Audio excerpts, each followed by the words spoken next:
Hey runners, it's Coach Ryan Knapp here, Coach Wes Knapp, and this is episode 27 of Hey Coach Ryan. Thanks so much for tuning in. I hope all is well with you guys. We're joined by Coach Wes today because his nap was a little bit short, and I'm sure he's going to entertain everyone with his cuteness and his love for this marker that he has in his hand. But this is what happens, right? And this is why I like to shoot these videos. Like, sometimes you're going to go out to train and you're all ready and it starts raining. And like you either run in the rain or you don't train. So I have this time frame. I either shoot a Hey Coach Ryan or I don't. And I really like the vibe. I love feeling like I want to shoot these videos. And I just like this vibe of just talking to you guys about topics, which I think are important. And making sure that everyone's just running better and that we're getting these questions answered because it's a lot of fun.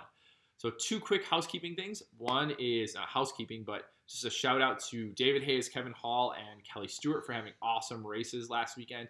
David Hayes, half marathon PR by 4 minutes, under 1:30 in the 50 to 59 age group. Sorry, David. Kevin Hall going just under 1:18 for the half leading into Boston. Training, getting a little bit hectic with a new baby and figuring everything out, but he's doing awesome. And Kelly Stewart finishing Way Too Cool 50K, winning entry to Way Too Cool next year in the lottery, which is awesome, and getting her cupcake, which she was excited about. So great performances all around. The second is regarding our trip to Chamonix, France, which is going to be awesome, which Coach West will be at. And we're going to change the housing up a little bit, which is going to make it, I think, more enjoyable. Instead of having separate chalet rooms and like a hotel-ish thing, we're going to rent a big house, which is going to let us have more options available for people that want to travel by themselves and also make it a little bit more cost-effective, aka cheaper for everyone. So that information will be available next week. We're still taking registrations, obviously, since we're changing it up. But you can find the information in the show notes in terms of pictures, what we're going to be doing, breakfast, lunches, dinners, those sorts of stuff will all be the same. But the housing information will change. So go ahead and take a look at it and then look forward to next week's episode. It's July 22nd to the 29th, 2017, in case I didn't mention, and also in case you watch this video here in the future and realize that it's past the date. So we're going to be looking to do more of these, though. Okay, so we're going to get into the topic today on easy running, and specifically the question coming from Cara in an email thread this week, which is, how do I find out what my easy run pace is? So we're going to look at this from two standpoints. We want to look at the why this is important, and then the how, which is how to find your easy run pace. So why this is important. Three main reasons we're gonna mention. Two we're gonna discuss. One I'm gonna link to. The first is there's physiological reasons why we want to run easy. All of these things, there's lots of things that happen in our body, with our heart, with capillaries, with mitochondria that are important and that make us better runners.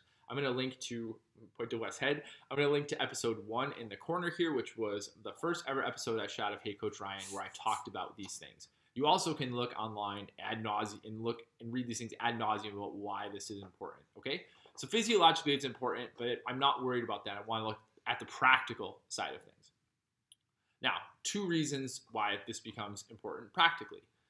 The first is the more that we can run, the better runner we become.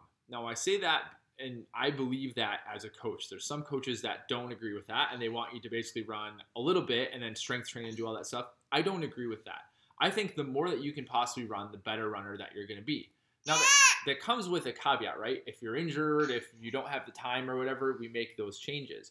But we want to run the most because that makes us more economical. And running economy is important for no other reason in that the better our running economy is. If we run more, we increase our running economy. If our running economy is higher, we run faster, we run more efficiently. That's what we want to do, okay?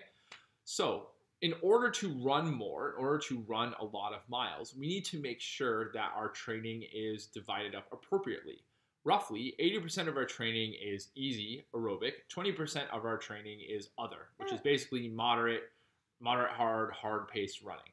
So how I refer to it is 80% is quantity when you're running for a given distance or a given time.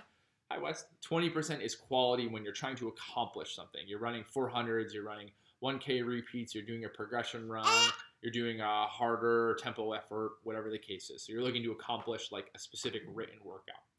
In order to run that amount of mileage that we talked about in the beginning, in order to run a lot, you need to make sure that 80% of your running is done at an effort that's sustainable, that allows you to run more. If that 80% of running, if 20% or 30% of that 80% of running is done too hard, then you're getting into 50-50, or 40% is easy, 60%, 30% of that is kind of easy, 20% of that is hard. And then you start to look into fatigue issues, and you start to just feel like you don't want to run anymore. You start to like get a little, like pick up some injuries here or there. And that's when I notice, and I can start looking at easy pace times and seeing like, hey, I think this is a little off. We should probably check this. So it's why it's important, because in order to run more, to increase your running economy and to become a better runner, you have to make sure that you're running easy enough to be able to run more. It's a little bit counterintuitive. You would think if you just go out and work really hard that you would do better, but really we want to work equally hard, and that 80%, 20% is actually the ratio and the what we're looking for in terms of equality. Yeah, it can be 70-30, it can be 75-25 depending on the time of training, but 80-20 is roughly what we want to stick by. Now, how do we go out and how do we do this practically? The best way that I think you can do it is to go out when you run a race. Races don't lie. You line up at the start line, you go out, you run your time, and you get a time. You run that time, and then what you're going to do is you're going to put it into a calculator, basically, and figure out where your paces are. So you can do this by using Jack Daniel's VDOT tables. You can use like the Macmillan calculator, which is actually on my iPad. The VDOT tables are as well.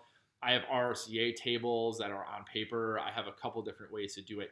And I'll run it through 2 or 3 to kind of see where we fall in the middle. And then I'll have a better opinion or option of where we are. But so I can actually do this, and I've done this for David's half marathon. So David ran roughly 1:30. Whoops, sorry, I turned it off. David ran roughly 1:30 for the half marathon. And so I plugged in 1:30, and then this is the Macmillan app, which is free on the App Store. If I use workout paces and I can see what his easy run is, it's between 7:20 and 8:20, which is bang on where David is. David usually falls right around 7:40-ish. Sometimes he'll get a little faster if he's feeling good, but he's usually around 7:40, 7:50. So based on his race times, he's right where he should be with his easy runs. And that's a way that you can check it too. And like I said, if you find someone that's running too hard, or you're worried about if you're running too hard, you can kind of fool with the time that gives you the easy run time of where you're at. And then you can see, do you think you could go out and run that? So if your easy run pace is 7:40, do you think you could go out and run 1:29 high for the half marathon? If not, then maybe your easy run is too hard, which I would guess it probably would be. Now, you can also use like a mile time trial or a lactate threshold test to be able to do that. The mile time trial might skew to being faster, especially if you're more of like a speed or strength guy. So you might run a mile time trial, then put it into the calculator, and your easy run time is actually too fast because you have way more speed than you have endurance. So you might want to do a mile and then do like a lactate threshold test, which I'll link to. I can show you how to do that. And then you can kind of see like where you lie within that. But if you were to do like a mile time trial, a half marathon possibly, and then like a lactate threshold, you can have different inputs, and you can figure out really where that zone lies. But what you always want to do is match the long run or the easy run pace range with effort as well, because that becomes so important. So if you're going out and you find a time and you're so set on 7:40 being your easy run pace, and then you had kind of a hard workout, you might not have got a lot of sleep, and you hop on the treadmill and you're running at 7:40, and all of a sudden 7:40 seems really hard, then you're giving yourself a workout that you really don't want for that day. So you have to be willing to say, okay, I know what, here buddy, let's switch. I know what my easy run effort should be. I know what the pace is roughly. I can plug it in on the treadmill. I know what the effort should be, but I'm going to be more worried about the effort, or I'm going to find the combination of effort and pace that gets me to the right pace and right effort for that day. But basically, if you're running easy, you should have a conversation with someone next to you. It should be, you shouldn't be able to just talk like completely normal, but it shouldn't be hard to have that conversation. If you're running and it sounds like this, you're probably running a little bit too hard. And so when we calibrate that and you find that easy run, then that easy run pace, easy run effort, then you're able to go on the treadmill and go outside and you're able to get it done. There can be a delineation between recovery and easy. I'm going to start making that more as a coach, meaning that after a really hard workout, you might want to even back your easy run pace down more so that you're making sure that you're running at an effort that's super easy.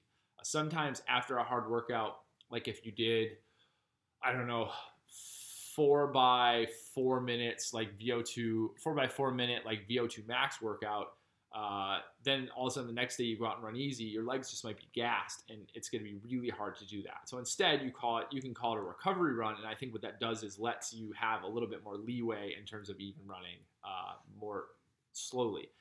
And that just helps to get your blood flowing, in my opinion. I like recovery runs post hard workouts.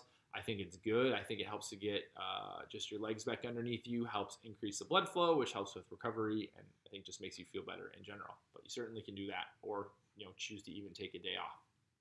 So to recap, it's important to find our easy run paces. Why? Because it does physiological stuff that I talked about in episode 1. It helps you to run as much as you possibly can, which increases running economy, and it helps to make the 80% of the 100% of running that you do more effective, basically, and able to also support that 20% of running that you do. How do you do it? The easiest way for me is to use a race that you ran well in. If you didn't run well in a race, you were fit to run 130 for the half and you ran 150, like don't use 150. But you ran well in the race, so you could use that in various calculators that exist. You can also use a mile time trial and a lactate threshold test and kind of figure out the middle ground of those and be able to find those easy run paces. Then you're going to match the easy run pace with your effort and be able to make sure that your easy run pace that you're given matches the effort every day and that you're good to roll. Every time you race, you can go ahead and look to recalibrate your easy run times. And over time, that easy run time should drop as you become, as you run more and you become more aerobically fit. So that's the basis for easy running. If you have any questions, go ahead and ask in the comment section below. You can email me at ryan@milestogoendurance.com. You can also find me on Instagram, where I'm way more active, posting pictures, usually of him, also of running too and talking about coaching, but a lot of him and kind of behind the scenes stuff. At Ryan Knapp. Yeah, at Ryan Knapp is my handle there. You can also find me on Twitter, where I'm a little bit less active, but I'm still around, which is the same thing, at Ryan Knapp. So hope you enjoyed the episode. Let me know if you have any questions. Thanks for joining us, Coach West. And we'll see you next week with episode 28.